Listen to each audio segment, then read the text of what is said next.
Hi, and welcome to this episode of Brainy Moms. I'm your host, Dr. Amy Moore, here with my lovely co-host, Teri Miller, coming to you today from a very snowy Colorado Springs, Colorado. We are excited to introduce our guest today, Dr. Janeeka Benoit, better known as Dr. J. Dr. J is a board-certified internal medicine and sports medicine physician. As an osteopathic physician, she's focused on treating the whole body so people can live more fully, have life transformation from the inside out. Outside of doctoring, she's the CEO of MEDFit DO, where she helps busy professional women with family histories of chronic disease like type 2 diabetes, high blood pressure, and heart disease eliminate their risk so they can live a life that thrives. So glad to have you here, Dr. J. Thank you. Thank you so much for having me. Before we get into all the great information and inspiration that you have for us, tell us a little about your story and how you got to where you are today, sort of the why you got to where you are today as Dr. J. Yeah, so it's been such a wonderful journey. So I can track back to one vivid day that I had during my second year of residency. And I remember being done with the clinic, and it was a stressful day, and I could not wait to get out of there. So as I sat on my bed with the covers over my head, I was thinking to myself, you know what? I am much like my patients, because much like my patients who felt overwhelmed of taking so many pills, I felt overwhelmed of having to prescribe them and refill them.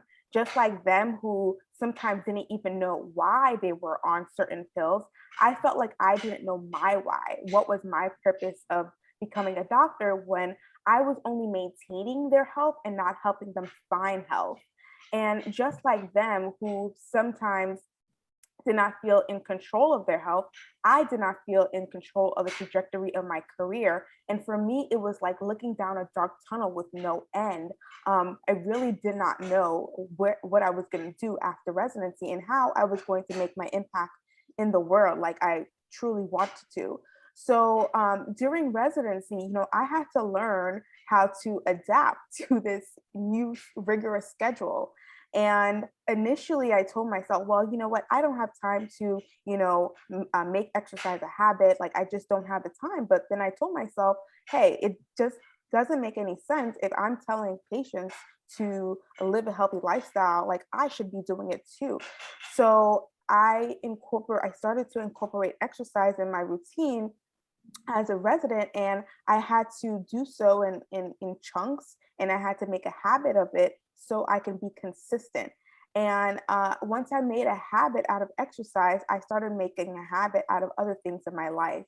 And that allowed me to really keep my sanity in residency, and also felt like I was acting in integrity as well, because not only was I teaching my patients to, exercise and eat healthy, but I was doing it for myself.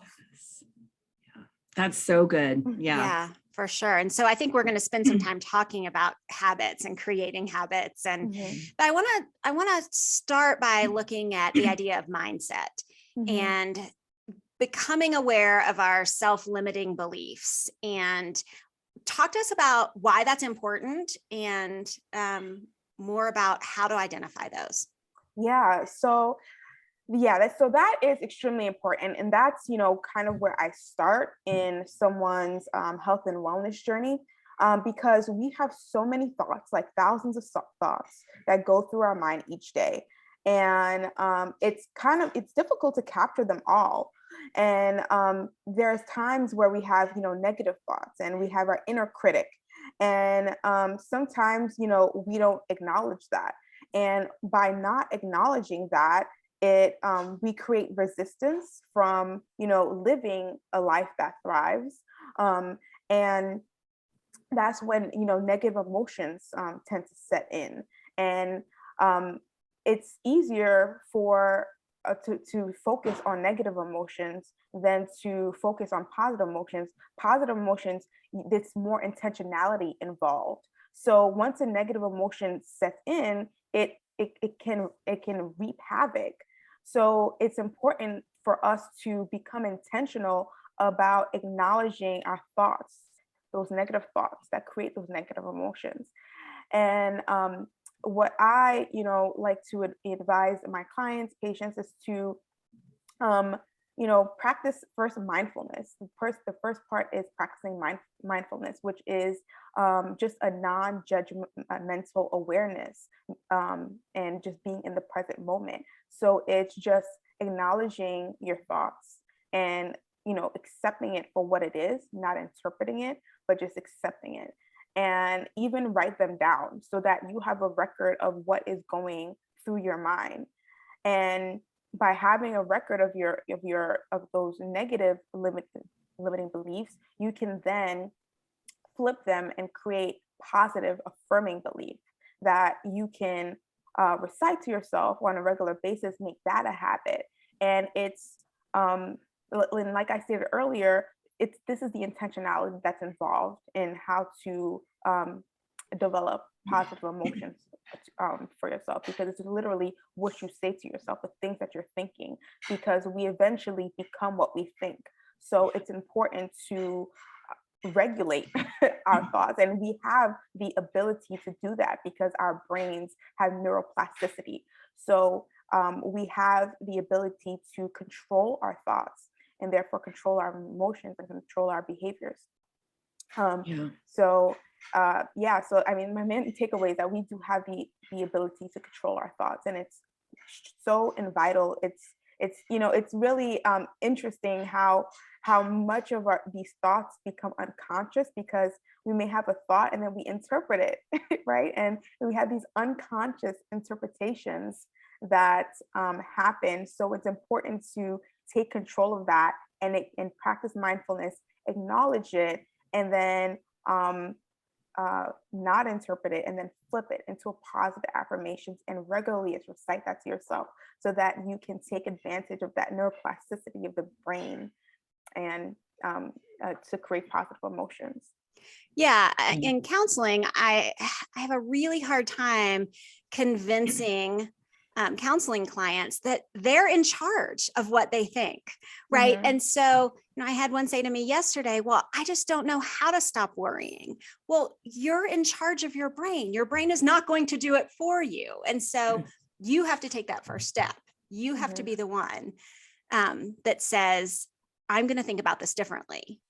Right. Yeah. Yeah. There's so much intentionality. And, so what helps in that instance is bringing that client to a positive past experience, because sometimes we tend to forget, like I said, it's so easy to focus on what's not going well, right? So you kind of have to bring them back and say, hey, was there ever an experience that you had where you able to overcome this challenge, or you were able to overcome this, or what was your best positive experience that you had around the situation?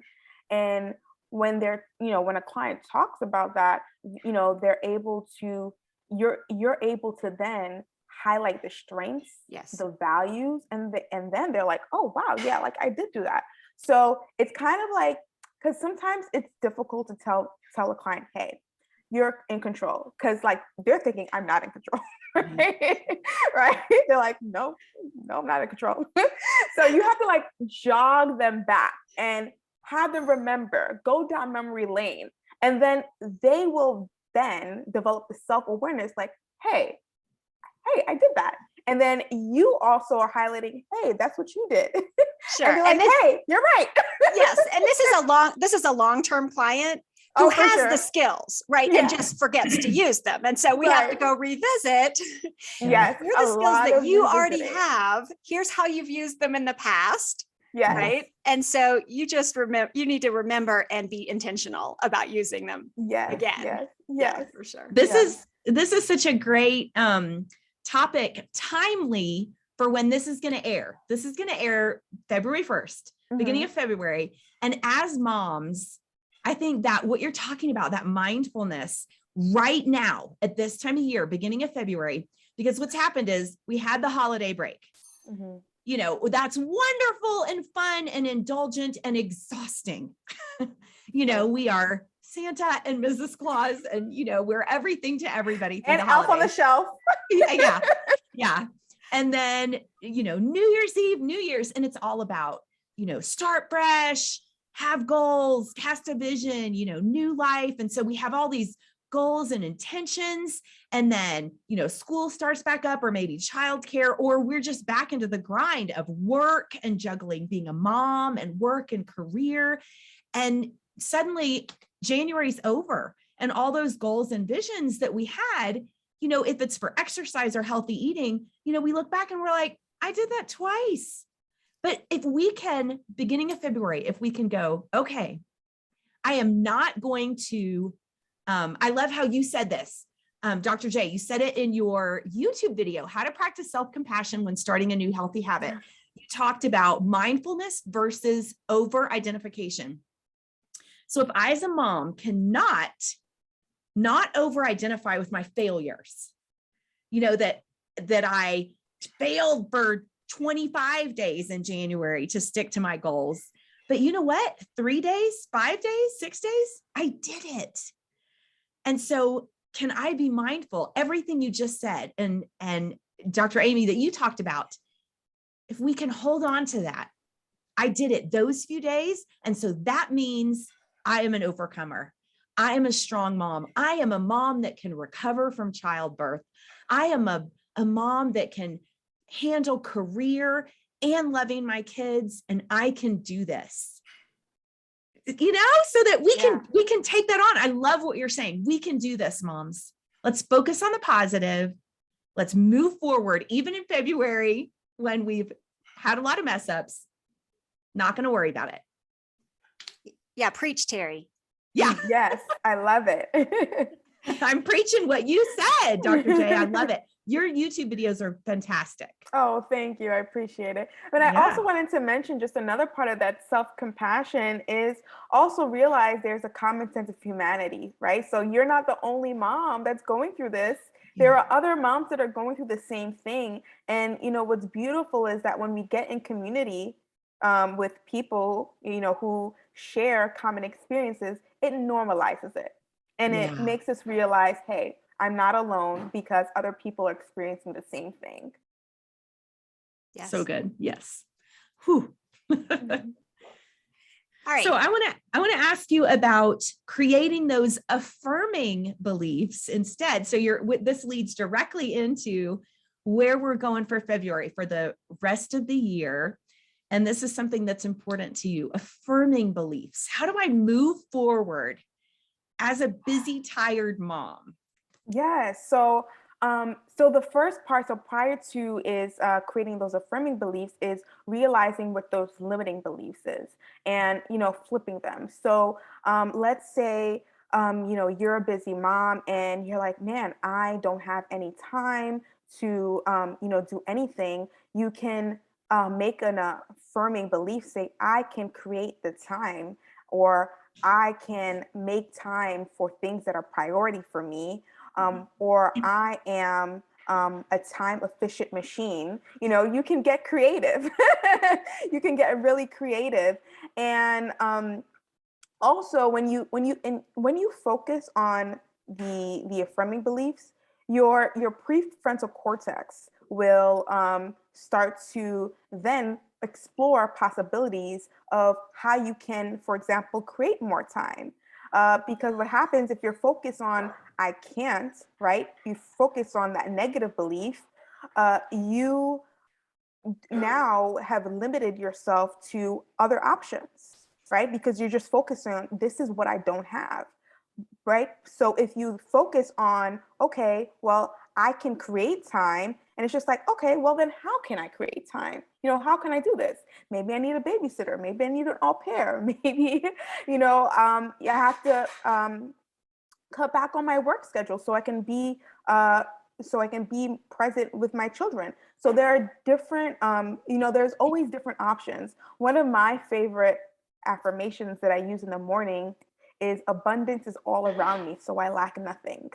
Because it's so easy to think that you have limited options. So if you think in terms of abundance, like I lack nothing, abundance is all around me, that now places me in a position to use my creativity, to figure out, how can I achieve what I want to achieve? I love that. So one of the things that I like to say to my clients is begin to turn worry into wonder. Because worry is the negative emotion, right? But if you can flip that and say, well, instead of worrying about this, I wonder what opportunity there is right here, or I wonder what I could do differently, or right? And so, and we say to children, as we say to parents in how they talk to children, when you tell a child no, just flat out no, you paralyze them. Okay, they know what they can't do, but you're not giving them alternatives, right? So you always pair no with a yes, right? You can't do this, but here are 3 alternatives. And so it's like you're shutting down, the reasoning center of your prefrontal cortex, right? You're shutting it down with no's and with negative emotions. Whereas with a positive spin, you're creating an invitation, to think creatively, to think positively, right? And this is not about saying, I'm going to wear rose-colored glasses and everything about life is great, right? You're not saying that, right? You're saying, sure, there's part of life that sucks, but here's what I can do. Yeah. It's what you're talking about is retraining the brain. Yep. And I think that's like, we want our bodies to just do and be what we want them to be, like, just do it. I just want the quick fix. Yeah. And I love that what you're talking about is, hey, the first step so often is really, really simple. I've got to retrain my brain because so often I wake up in the morning and my first thought, I wrote this down on my notes. Abundance is all around me. So I have all I need. I love that because so often my first thought is, I am so tired and I have so much to do today. And I think these negative, limiting, exhausted thoughts as a busy mom, and I'm going to need to speak them out loud. Me personally, I need to speak it so my ears hear it and my brain can believe it. And then maybe it'll settle down into my soul, So that's what we can do, moms. Yeah. Ooh, I love it. Abundance all right. So all around me. You touched a little bit about being in community and recognizing that normalizes your feelings when you realize that other people also are experiencing the same kind of things. So you mentioned that it's important to curate your environment, right? To support you in incorporating this change. Talk a little bit more about that. Yeah. So, once you've identified your limiting beliefs, you've changed them to affirming beliefs, you now place yourself in a position to think creatively and strategically. You have to think about, all right, well, do I have the supporting structures in my environment to support me to perform a lifestyle change, whether it be to exercise more or eat more healthy. So for example, let's say that, you have children and, you also have a demanding career and you're thinking, man, how do I even find the time? You're so busy at, work, and work is demanding for you. So it's also learning, okay, well, maybe I can learn how to delegate tasks at work so that I don't think I have to do everything for myself.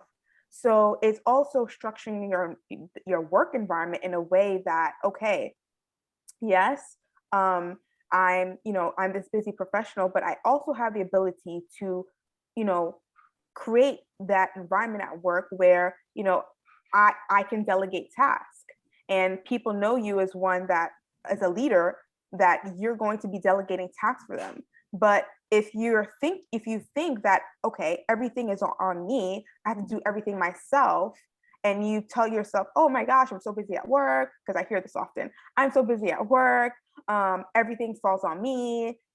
But does people know that you need help, right? It's also asking for help, because, sometimes as women, as moms, we think that, and I'm not a mom, but I know from patient experiences that we think that we have to do everything ourselves. And it's important to ask help from our environments so that we can be more efficient with our time, so that we can have time for things like our health and our wellness, because that's all a part of it as well. Because not only are you taking care of your children, but you have to find time to take care of yourself. So example, at your work environment, creating delegating tasks, also figuring out what part of day that you're more efficient or you have more clarity. So knowing if you're a morning person, a nighttime person, that helps, because you can save tasks that require more brain power or more energy for times of day that you're more efficient.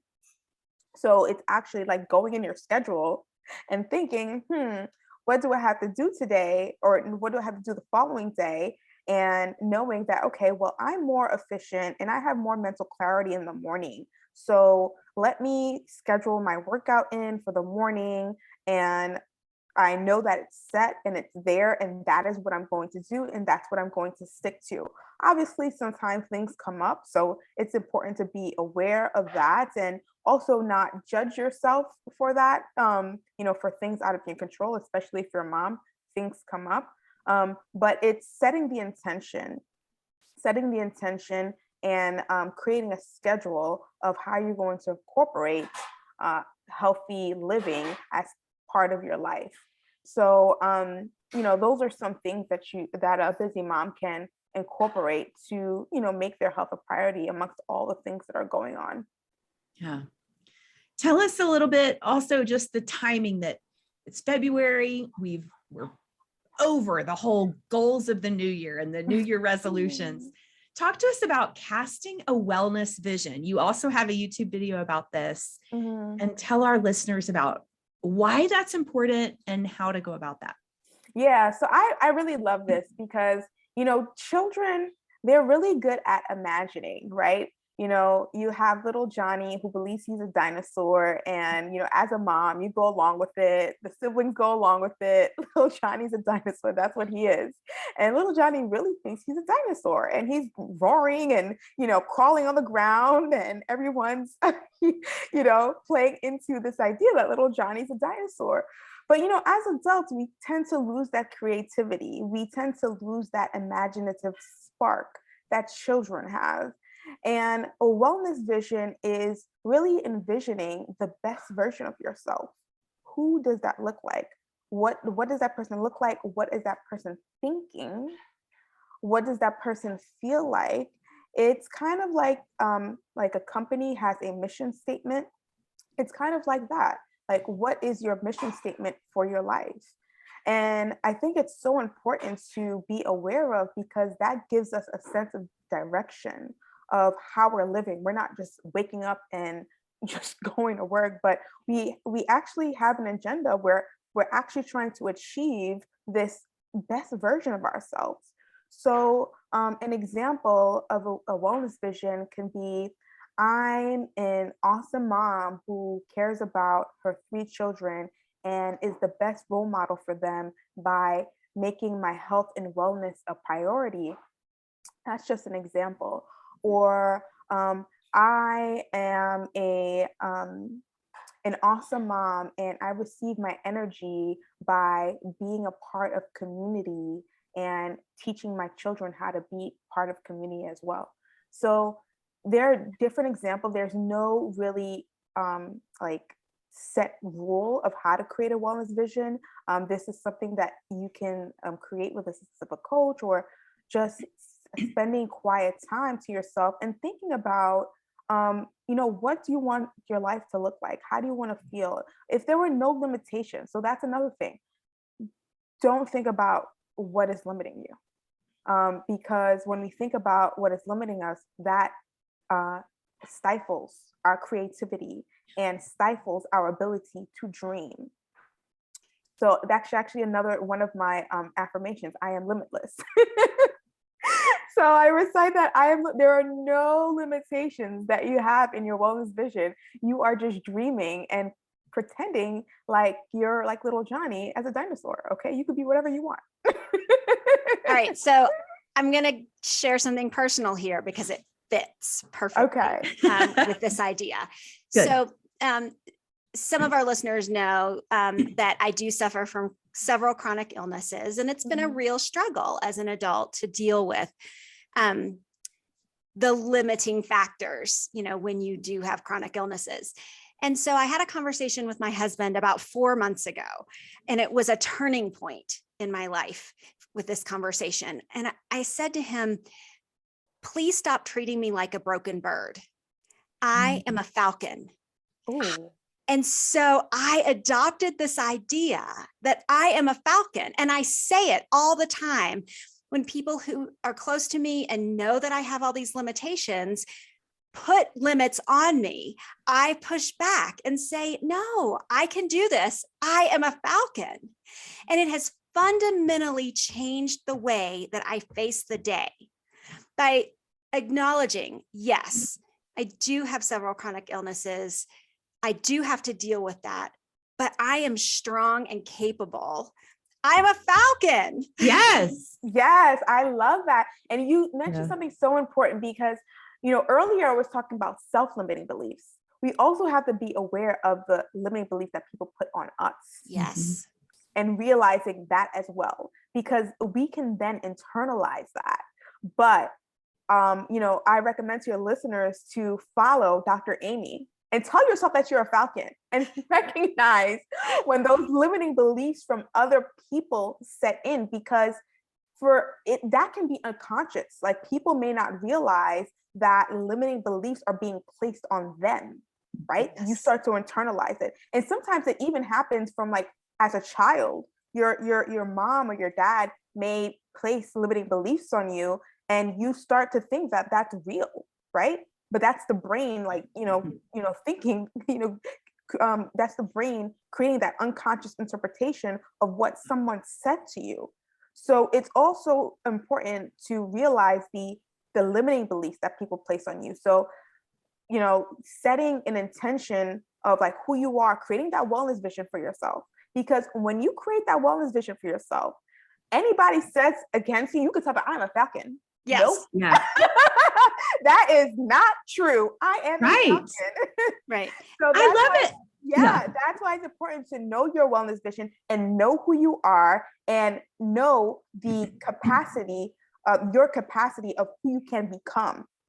Yes. Mhm. So I think it's super important to say that others place limiting beliefs on us out of a place of love sometimes, Right. too, Yeah, right? That it's sure. not that they're trying to keep us under their thumb or anything like that. In my Right. case, my husband's a nurse. Mhm. And so he looks at me through this medical lens, right? Mhm. And so he knows, okay, you can't do that. You Yeah. can't be in the sun in the middle of the day.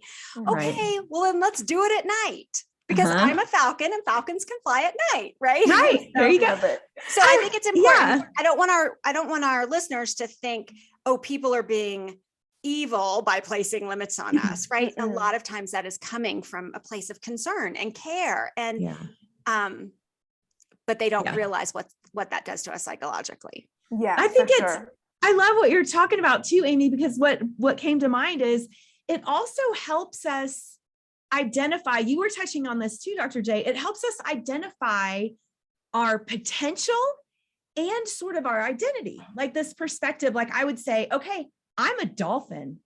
I'm a dolphin. I can swim. I'm in community. I can think. I can respond. I can jump and dive, and but I can't. But maybe I can't fly, and that's okay. I'm a dolphin. I'm not made to fly. And so, Amy, like for you, you're a falcon. You can soar and fly, and you can't swim and dive down deep. So what? You're a falcon. You're not supposed to swim.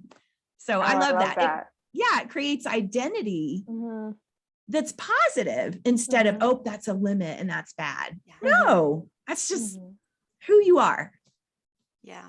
All right. So we need to take a quick break and let Teri read a word from our sponsor. And when we come back, I want, Dr. J, I want you to talk about why this is so important as moms to adopt these beliefs and mindsets so that we can be role models for our kids, why that's so important. Are you concerned about your child's reading or spelling performance? Are you worried your child's reading curriculum isn't thorough enough? Well, most learning struggles aren't the results of poor curriculum or instruction. They're typically caused by having cognitive skills that need to be strengthened, skills like auditory processing, memory, and processing speed. Learning RX one-on-one brain training programs are designed to target and strengthen the skills that we rely on for reading, spelling, writing, and learning. Learning RX can help you identify which skills may be keeping your child from performing their best. In fact, we've worked with more than 100,000 children and adults who wanted to think and perform better. They'd like to help get your child on the path to a brighter and more confident future. Give Learning RX a call at 866-BRAIN-01 or visit learningrx.com. That's learningrx.com. And we're back talking to Dr. Janeeka Benoit, or Dr. J, about the idea of adopting positive mindsets, getting rid of those self-limiting beliefs, and having a vision of wellness. And so talk to us a little bit about why that's so important as moms. Yeah, for me, I help busy professional women, which can be busy moms, with family histories of chronic diseases such as heart disease, high cholesterol, diabetes, really eliminate their risk and also eliminate their fear of risk so that they can live a life that thrives. And as you know, some of these illnesses, they can be caused from a genetic cause or, more likely from lifestyle factors. And as a mom, it's extremely important to, develop that healthy lifestyle so that your children can then emulate it. And especially with chronic disease, even though chronic diseases are not, seen much in children and adolescents, we are seeing risk factors such as obesity and high insulin levels and high lipid levels that are starting to appear in children and adolescents, and even hypertension. And so that's why it's so important, because as children, they grow up to become adults. And if you're a child with these risk factors for chronic disease, and then you grow up to become adult, you'll have these chronic diseases. So that's why it's so important for moms to really make themselves a priority, because by making themselves a priority, your children will see that, right? And they'll want to do that for themselves. And that's only setting them up for success in the future so that they can live a healthy life that is less riskier of having these chronic diseases. So, this is something that, I'm really passionate about, because really cardiovascular disease is like is the leading cause of death in the US and also the world. And there are a lot of risk factors for heart disease, like I mentioned, like high cholesterol and diabetes and hypertension.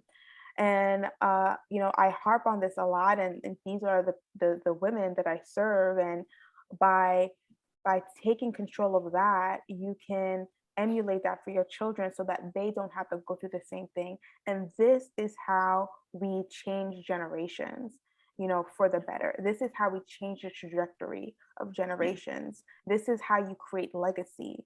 And so it's so, like, the concept is so large, because it's not just for you, although, as a busy mom, it's important to incorporate this type of lifestyle for your children.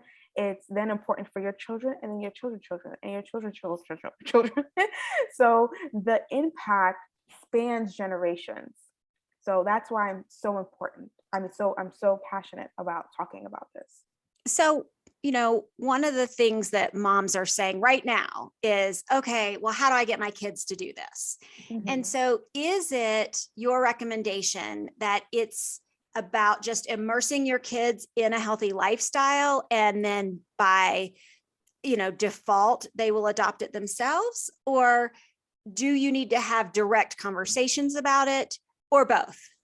Yeah, I think it's both, because by performing the behaviors yourself, so by practicing the behaviors yourself, the children will see that. Like, so for example, I have my goddaughter, bless her heart. So, when I'm with her and I'm at her house and I sleep over, I usually exercise in the morning. So she'll wake me up and be like, "Hey, it's time to exercise." I'm like, "Girl, I'm still trying to sleep." It's really amazing. And now her little brother starts to join in too. And I'm like, "Guys, seriously, can I like get some shut eye first?" But she'll start to remind me because she sees me like consistently exercise. She'll have her sneakers ready and on saying it's time to exercise, right? Because children are like sponges, right? And especially if the younger they are and see you do that, even better, because they're like sponges and they just, they absorb what they see. So it's number one, practicing it for yourself so that they see that and emulate it. And also, structuring their lives in a way that they can get physical activity. So you can do that, by doing play dates or, going out on a family walk to walk the dog. Or, if it's, a snowy day like it is here in Nashville right now, it could be like an interactive like video games. They have all these like fun video games where you like, you're moving the body. So you're getting aerobic activity in. So that's another way. So there's various ways that you can make this just, a family oriented activity as well as do it for yourself. And when you're doing it for yourself, you're also teaching your children how to, do it too. Yeah. So good. I think the long-term perspective, I think, is really good too. Cause I'm remembering there were times when, like my little ones would be crabby with me. Maybe I'm going to the gym. And so they have to go to like the little gym nursery, or, I'm bundling them up to go in the stroller because I'm going to go on a walk or a jog or whatever. And they're like, I don't want to, just whiny and whatever. And with little kids, I think we really, really have to think, okay, I am doing this for the long-term perspective, because there may be several days, short-term reactions that are so frustrating. I want to go, forget it. This is too upsetting for the kids. The kids hate the gym nursery. But if we stick with that long-term perspective, kids are going to get to the point where they're like, whatever, so I'm going to the gym nursery. And 5 years, 1 year, 5 months down the road, that's going to be their perspective. Like your godchildren. Mm-hmm. Okay, time to exercise. Right. So good. Yeah, they'll start waking you up and let you know when it's time to exercise. Uh-huh. Yeah, absolutely. So talk to our listeners a little bit about how they can work with you and get some personalized strategies.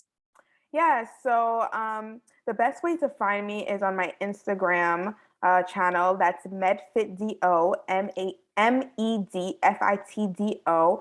And there's a link on my bio. If you click that link, you'll see a 30-minute discovery call that you can have with me, and we could discuss, possible strategies or ways that we can work together. Okay. And then what do those sessions look like? Yeah. So in those sessions, I'm trying to distill like what your motivations are, what your challenges are, what your expectations are to working with a health and wellness coach, because with contrary to what a physician does, a coach does not tell you what to do, right? The coach really extracts all the good stuff about you, like your strengths and your values and your virtues, and helps you see them for yourself. Because, like as we spoke about, it's so easy for us to stay in a negative mindset, but sometimes someone has to make us aware of it, to really find that positive mindset for ourselves. So that is what I'm doing, in the discovery call. And if they want to further work with me, then I have one-on-one coaching that I do provide. Okay. What would you like to leave our listeners with? Yeah. So I'm, so it's, this pairs well with the wellness vision, but it's identifying what your values are and living in alignment with it. Good. It's so important to just like figure out who you are. It's really easy to think you should do something because someone's doing it, or live according to what someone's expectations are, or as a mom, because your grandmother or mother did something, you think you should do that too.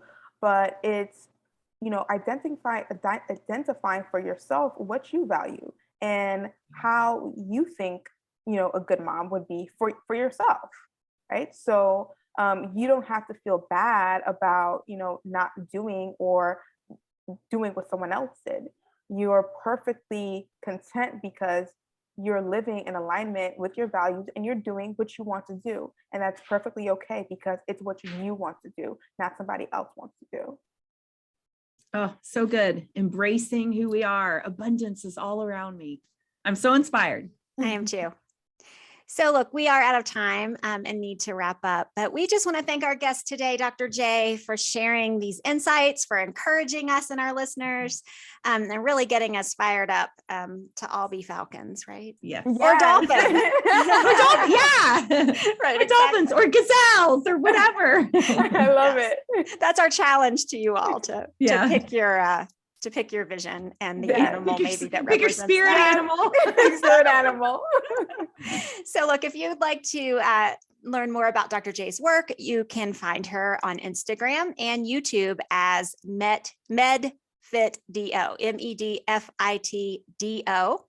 If you are interested in a one-on-one discovery call with Dr. J, you can schedule that at calendly.com/medfitdo. And that link is also on her Instagram page, as she mentioned.